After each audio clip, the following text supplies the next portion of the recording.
We got some breaking news here, Hugh Douglas. The Eagles are releasing six-time Pro Bowl cornerback Darius Slay. According to Adam Schefter, Slay is going to be released. If he's a post-June 1st release, he'll save the Eagles $4.3 million against the cap. 215-592-9494 to react with us. Hugh, your reaction as the Eagles make their first, I would say, the cut, moving on. Like, this is the first person from the Super Bowl team that they're saying goodbye to. Your first thought? Good luck to Darius Slay. I'm pretty sure he's going to catch on with another team. This is the thing about the timing. It gives him an opportunity before free agency starts to catch on with another team. Give him a chance to get out there, put his name out there, and allow him to get as much money as he possibly can. So, you know what? Best of luck to Slay, man. He played his butt off this year. He really did. He did something that has been noted that was uncomfortable for him.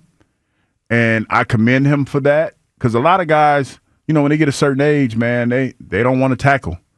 He did that, and he played tough for the Eagles. So I wish him nothing but the best, man, and thank you. So I have a few thoughts. One, I grew to like Slay more as this year went on. Yeah, because a year ago I thought it was time to move off him. I thought he blocked you on Twitter. I know he did, but that's fine. Let me see if I'm blocked. He unfollowed you, but I thought it was time to move on a year ago. The Eagles kept him, and he gave them one more good season. They were right. He had one, maybe more than that. We'll see what he does in his career now. But they were right that he had another good season left. He helped them win this year. It was an excellent trade by Howie. I mean, I think he traded third and fifth in 2019 to get him, and he gave them 5 good seasons here in an Eagles uniform, 2 Super Bowl trips, a championship.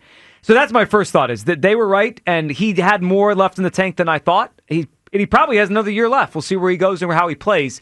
The second thought I have is, I'm not surprised. A couple weeks ago, do we have this Slay? This was Slay a couple weeks ago, talking about his future. And when a player at his age is talking about playing on other teams, to me, that kind of means they might know this is in the cards. Maybe that him and his agent got wind, or he just might have seen the writing on the wall that they could have moved off him. Here's Slay a few weeks ago talking about he wants to play another year, and he says a team beyond the Eagles, which made me wonder, like, does he know something here? But, you know what I'm saying? If it is, it is. If it ain't, it ain't. But right. For sure, the 2 spots I would love to always be at is either Philly or Eagle. I mean, Philly or so, the main 2. The main ones I'd love to be at, though. So Slay talking about playing here or in Detroit if he's not, if something happened here, and it did.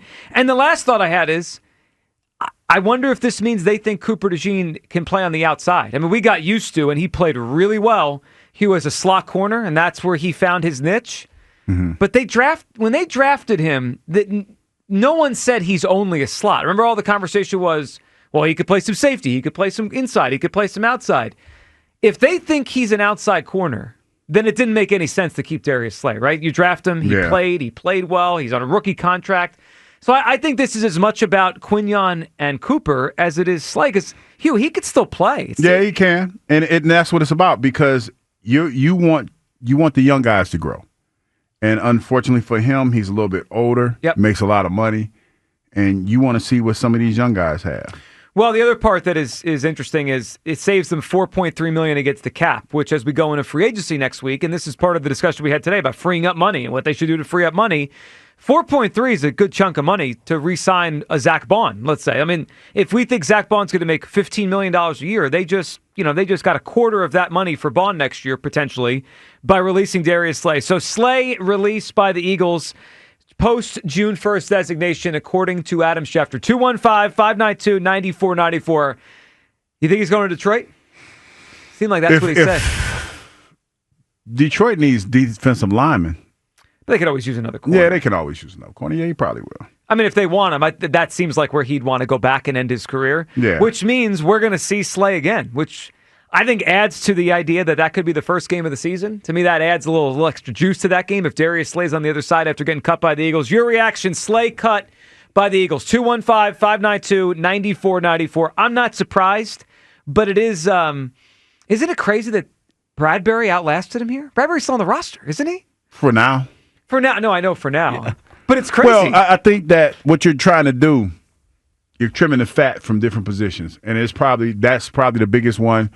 You'll probably hold on to Bradbury for a couple of weeks. I think that you let Slay go at this time to give him the opportunity to catch up with another team. Yeah, that was an interesting perspective. Out of respect. Yeah, respect. Yeah. Because if you do this a month from now, he can't catch on. It's harder. Yeah. Teams have filled up their they sign other guys. Yeah, you want to, that to me, I think that's more of a sign of respect than anything. You want to give him a chance to catch on. Right before free agency starts, week before free agency, go find you another job somewhere else. Could this also mean that they're high on Hughes boy, Keely Ringo? Maybe. Could be. Or Isaiah Rodgers. Yeah. They might want to, they Rodgers is a free agent, so they would have to sign him. Isaiah Rodgers. Yes. Yeah. And if you looked at the cap hits for this coming season, he was their 5th highest cap hit. It just was too much for a guy that, again, might have ended up as their 3rd best corner pretty quickly here. I mean, if they think Cooper could play the outside or they think Rodgers is just as good now, it makes sense. He had a big cap hit.